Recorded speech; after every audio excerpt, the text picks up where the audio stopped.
So if you're not 100% sure when you should be using commands versus boundaries and limits, this video's for you. In this video, we're gonna go over very normal and natural reasons you might wanna use commands inside of your home. We're gonna teach you guys how to consistently reinforce your commands and also make sure that your commands get stronger, not weaker over time. Check it out. A majority of living with our dogs are gonna be setting boundaries and limits with them.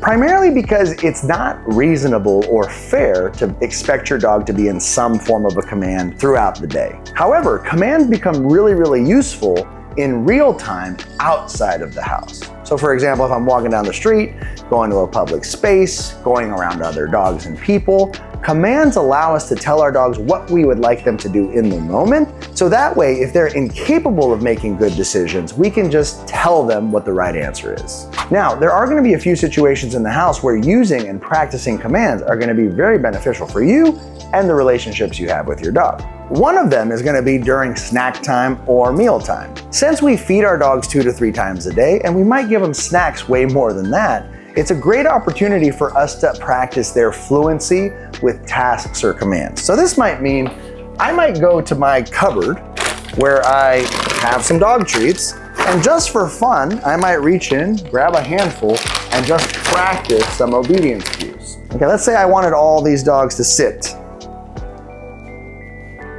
Good. Down.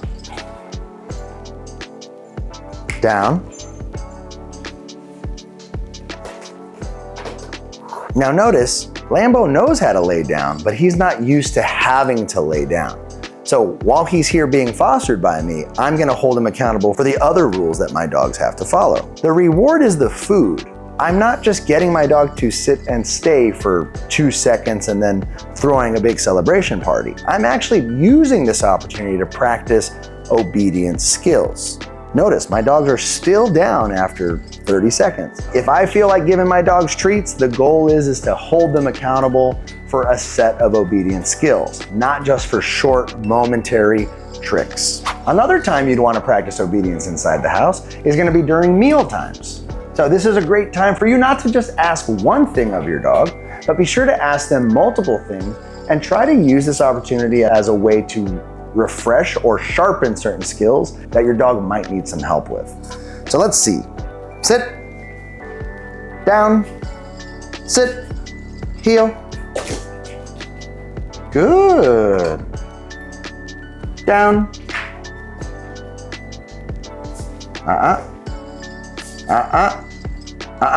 Good boy.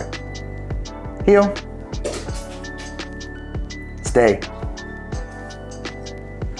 And then you can release your dog and then let them go eat their breakfast or their dinner. So another example of situations that we can get our dogs to practice obedience inside the house are gonna be anytime that they want something or anytime that they're about to get something that they normally can have. So for example, if my dogs wanna go outside of the backyard, I can use this as an opportunity to ask them a few obedience skills so that they can earn their way to the backyard. All right, Rocket, Dynamite, sit. Good, down. Good dogs. Now, because they did such a good job, okay. And I can let them out. Out. All right, ready? Sit. Good boy. Down. Good dog. Okay, now he can earn his way outside.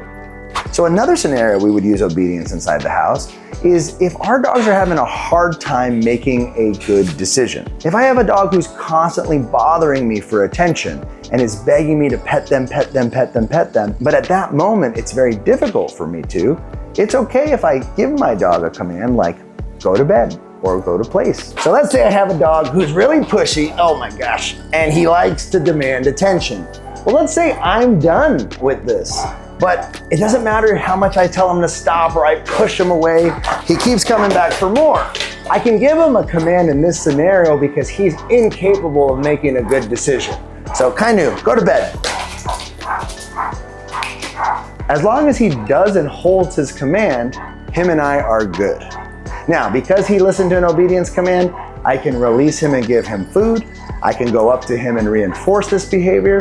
But sometimes our dogs need us to tell them what to do because they're incapable of making the right choice. So this is another reason why you would use obedience commands inside the house. So if you guys learned something in this video, make sure that you like and subscribe this channel. And if there's any more in-home demonstrations that you'd like to see, make sure that you leave those in the comments below so we can produce a video for you guys. My name is Brent with CANIS Behavior and Training, and we'll see you guys in the next video. Peace.